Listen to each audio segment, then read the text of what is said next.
और इस बीच एक और बड़ी खबर सामने आ रही है। बड़ी खबर, अहम जानकारी आप तक पहुंचा रहे हैं इस समय की। आपको बता दें कि उपचुनाव में बीजेपी की बढ़ सकती है मुश्किलें। प्रत्याशी को लेकर मुश्किलें बढ़ सकती हैं बीजेपी की।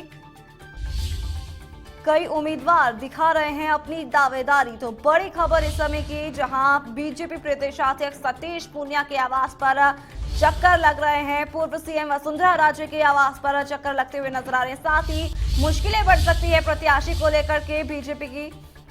तो बड़ी खबर, जहां 13 तारीख को होना था प्रत्याशी के नाम का फैसला, तो वहीं अब कोर कमेटी में प्रत्याशी के नाम का फैसला किया जाना था, लेकिन अब मुश्किलें बढ़ती हुई नजर आ रही हैं। बीजेपी में अभी भी प्रत्याशी के नाम, उपचुनाव में बीजेपी की मुश्किलें बढ़ सकती है।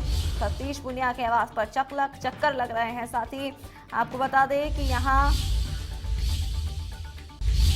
पूर्व सीएम वसुंधरा राजे के आवास पर भी चक्कर लगते हुए नजर आ रहे हैं। तो अब बीजेपी की जो मुश्किलें हैं कहीं ना कहीं अब बढ़ती हुई नजर आ रही हैं। उपचुनाव में प्रत्याशी को लेकर के मुश्किलें बढ़ सकती हैं बीजेपी की। 13 तारीख को प्रत्याशी के नाम का फैसला होना था, तो वहीं कई उम्मीदवार अपनी दावेदारी भी दिखा रहे हैं। बीजेपी प्रदेशाध्यक्ष सतीश पूनिया के आवास पर चक्कर लग रहे हैं। तो वहीं आपको बता दें कि पूर्व सीएम वसुंधरा राजे के आवास पर भी चक्कर लगते हुए नजर आ रहे हैं। तो बड़ी खबर, बड़ी जानकारी। तो प्रत्याशी के नाम पर संशय अभी भी बरकरार है बीजेपी की तरफ से।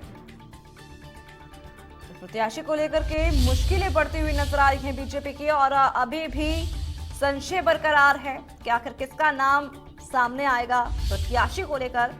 तो कोर कमेटी में प्रत्याशी के नाम का फैसला होना था, जो कि अभी तक नहीं हुआ है। बीजेपी में अभी भी प्रत्याशी के नाम पर संशय बरकरार है। आखिर किसका नाम होगा, इसको लेकर अभी असमंजस की स्थिति बनी हुई है। बीजेपी की मुश्किलें जो हैं वो बढ़ती हुई नजर आ रही हैं प्रत्याशी को लेकर। तो बड़ी खबर आप तक पहुंचा रहे हैं। आपको बता दें कि 13 तारीख को प्रत्याशी के नाम का फैसला किया जाना था, लेकिन जो कि नहीं हो पाया है। कोर कमेटी में प्रत्याशी के नाम का फैसला किया जाना था। बीजेपी में अभी भी प्रत्याशी के नाम पर संशय बरकरार है। तो संशय अभी भी बना हुआ है। तमाम जानकारी के लिए हमारे साथ फोन लाइन पर हमारे संवाददाता अक्षय जायसवाल हमारे साथ जुड़ गए। अक्षय, आपसे जानना चाहेंगे, इस तरीके से अब बताया जा रहा है कि बीजेपी की जो मुश्किलें हैं प्रत्याशी को लेकर के, वो अभी भी बरकरार हैं। अक्षय जी देखिए, जिस तरीके से सरदार शहर उपचुनाव को लेकर जो प्रत्याशी की भाजपा ने घोषणा की है, उससे ऐसा लगता है कि भाजपा ने जो जिताऊ उम्मीदवार था उसको टिकट ना देकर ऐसे व्यक्ति को टिकट दिया जिसका जहां पर वोट बैंक नहीं है। सरदार शहर में जो वोट बैंक अहमियत रखता है वो है जाटों का और ब्राह्मण समाज का, और सबसे ज्यादा जो वोट बैंक है वो जाटों का वहां पर माना जाता है। लेकिन जैन समाज से आने वाले अशोक पिंचा को कैसे टिकट दे दिया भाजपा ने, ये सोचने वाली बात है। तो आज जो है भाजपा ने सरदार शहर से उपचुनाव के लिए जो प्रत्याशी चुना है वो अशोक पिंचा को यहाँ पर टिकट दिया है, दावेदार बनाया है। तो माना जा रहा है कि अब जो है अशोक पिंचा ही सरदार शहर से उपचुनाव का यहाँ पर चुनाव लड़ते हुए नजर आएंगे।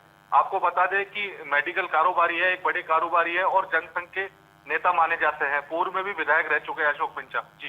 जी अक्षय, इस पूरी जानकारी के लिए बहुत बहुत शुक्रिया आपका।